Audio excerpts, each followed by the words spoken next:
Today I want to talk about the 290 RS, and this is the 290 RS enhanced version. Oh, let me correct myself. It's not just the 290 RS enhanced, it's the 290 RS extreme enhanced. Ooh. First we're gonna check to make sure that the gun is clear. No ammunition in the magazine. Nothing in the chamber. It is clear. All right. Also, I'm designating this direction and this direction as safe.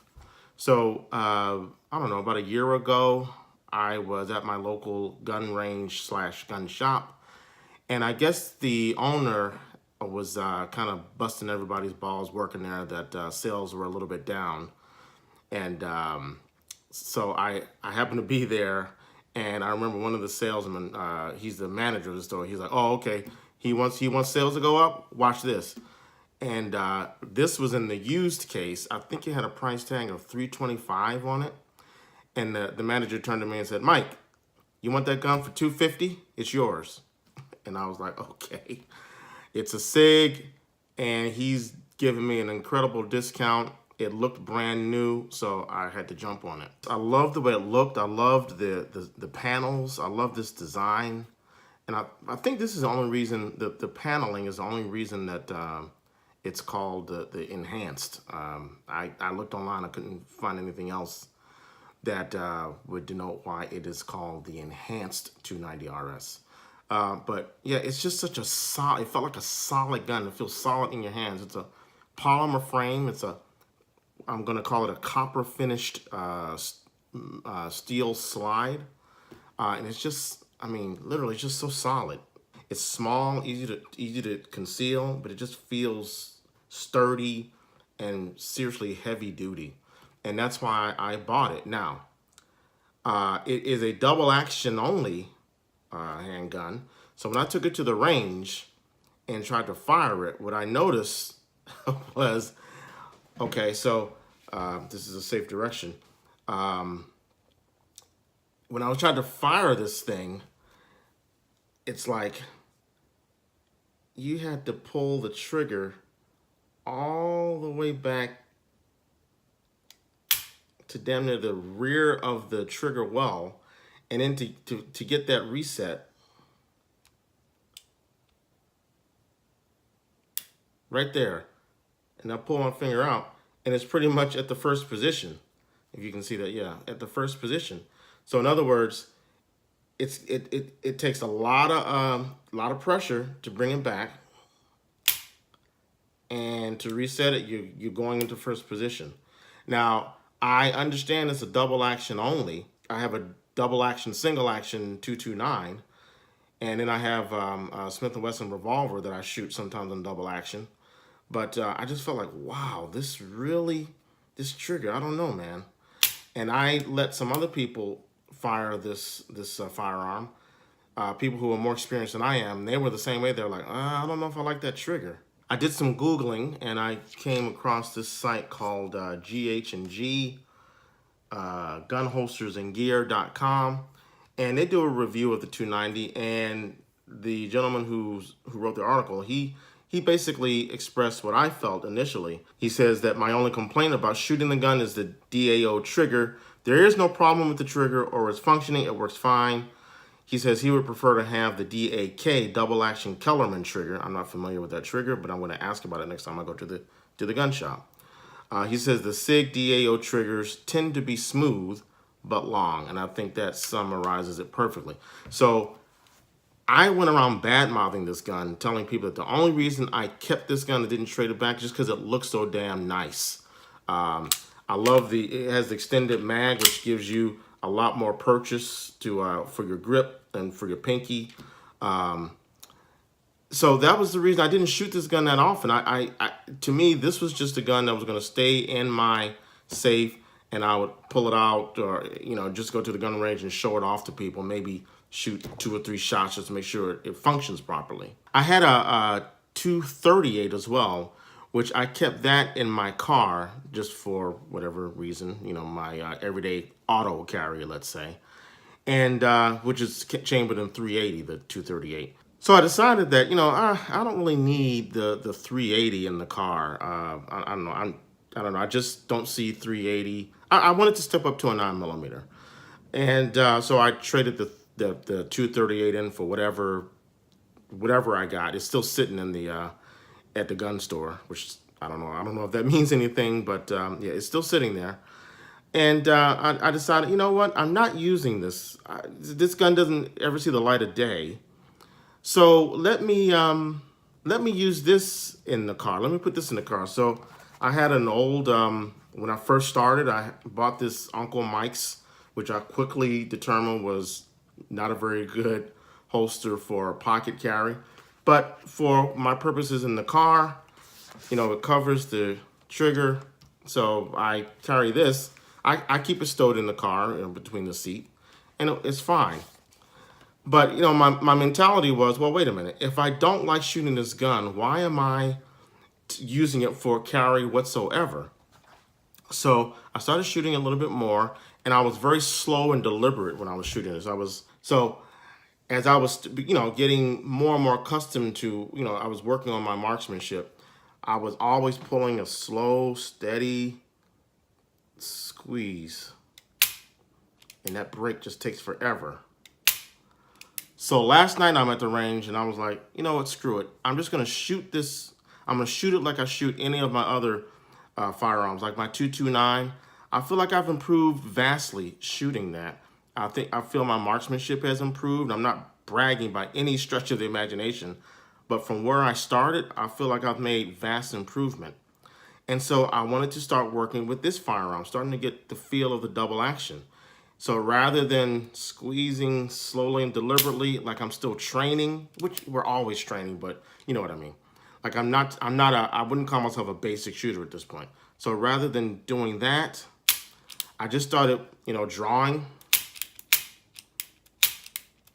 and shooting. I mean, it's easy to do now because I have nothing chambered here. I will use a little bit more thumb. I don't know if that's right or wrong. I've heard totally different schools of thought on this, that it doesn't matter if you're shooting double action only or whatever, that you only want to put the tip of the finger onto the trigger, and I adhere to that for the most part. When I'm shooting my other firearms, I tend to place my finger at the very base or the bottom of the trigger, as opposed to up here. I try to go down, and it's hard to do on this firearm, but I try to put the pad of my finger on the bottom of the trigger. I just feel like I have more of a fulcrum there. Is that the right word? Or more leverage. And I have to say, I found it not to be as bad as I would have expected. It's I mean, I just imagine once you are at that moment where you might have to present your firearm in self-defense, I just think the adrenaline's going to kick in, and I won't even feel that long squeeze. When I was shooting at the range just last night, and like I said, for the first time, I just decided to pull and shoot like I shoot my 229 or my 226. And you know what? I didn't even notice the long pull, I have to say. So I have to say I've turned the corner on the 290 RS. I looked up what the RS stands for, and according to the same site, GHG, it stands for restrike, which apparently means that if you fire off a round and you have a misfire, you can fire again, and it should fire properly. I don't know if I would want to trust that. I don't know if that's just a sales gimmick. Now, one thing I noticed last night was sometimes I would fire and it seemed like it would catch, or how did it go? I would fire and then I would try to squeeze off like a double tap, and I would pull it back or squeeze it back. It wouldn't break, and I would have to quickly let it out a little bit and then pull back again, and it would break. Now, I don't know if that was malfunction with the gun and the restrike functionality. I don't know. It didn't happen maybe twice. I think I went through maybe 100 rounds, and it happened maybe twice. I'm going to assume it was user error. That's probably more likely than the firearm itself, because I'm still working on my shooting. But Yeah, that was the only issue I had. And it was minor. It was minor. But other than that, uh, GHG on the site, they complain about the night sights. I mean, they seem like they work fine for me. I haven't shot it in the dark yet. I haven't had a need to, but they seem pretty efficient to me. Like I said, I like the magazine. I have the extended magazine that holds 8 rounds, and then I got 8+1. I also like this cute little hammer right here. I just love that thing. It doesn't have a rail on it, but it has this little plastic plug, which my understanding is that if you pull this out, you can then mount some sort of laser light that SIG makes onto it. I don't know if I want to carry conceal with a light on the frame. It just seems like it'd be too bulky and too much could go wrong when trying to present your firearm. Now that's just me and my 2 years of experience. So, correct me if I'm wrong. Tell me that I'm out of my mind. But that's just where I stand right now. The only other complaint, now I say other because my first complaint was the trigger, but like I said, I think I've worked the kinks out on that. But the only other complaint I have about this firearm is that it is a bitch to tear down, to strip down. You gotta pull this back and you gotta hold it in a certain way because the slide wants to obviously spring forward, and then you have to push this the slide stop out. On this side there's this little dot right here. You have to push that in, and then you have to pull this out. I had to get a screwdriver out, and I did it very carefully so as not to scratch the frame. But yeah, and while you're doing all that, you have to hold this in place so that, let me show you here, so that this right here is seated back here so that this can be pushed out. So man, that was a hell of a time. That was my first time. I'm not gonna lie, that was my first time cleaning this firearm, and like I said, I bought it possibly I think a year ago. So I admit people that I'm not very diligent in cleaning my firearms, and I got to get better about that. I haven't had any problems thus far, but I do have to get better with that. So yeah, there you have it, the RS-290 Extreme Enhanced. It just proves that, I'll never forget the guy who first took me shooting back in January 2017. He had me shoot a couple of guns, and see, I don't have any context now because I didn't know what I was shooting back then. He probably told me what they were. I was just for the first time holding a gun in my hand. But then I ran into him at the gun shop the other day, and I asked him, what did you have me shoot? Did you have me shoot a SIG? Because I remember before we left the range that first time, he had me shoot a gun, one of his prime guns, and I knew, oh, I gotta have that one. And so when I ran into him, I said, was it a SIG that you let me shoot? And he said, yeah, it was a SIG 226. I was like, bingo, there you go, because I am a SIG guy for life. I love everything about SIG. I love the logo. I just love the look of the guns. I love the way they shoot. I love the triggers. So I've had a complete change of heart with the 290. I would carry this gun confidently now. Would I prefer a double single trigger? Sure, of course.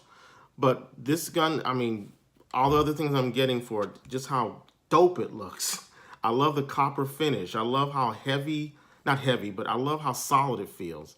But now that I feel like I'm used to, more acclimated to the double action trigger, I'm going to shoot this more often, and it's not going to be in my safe anymore. It's going to be in my car, and it's going to see a lot of action on the range. All right, guys, take care.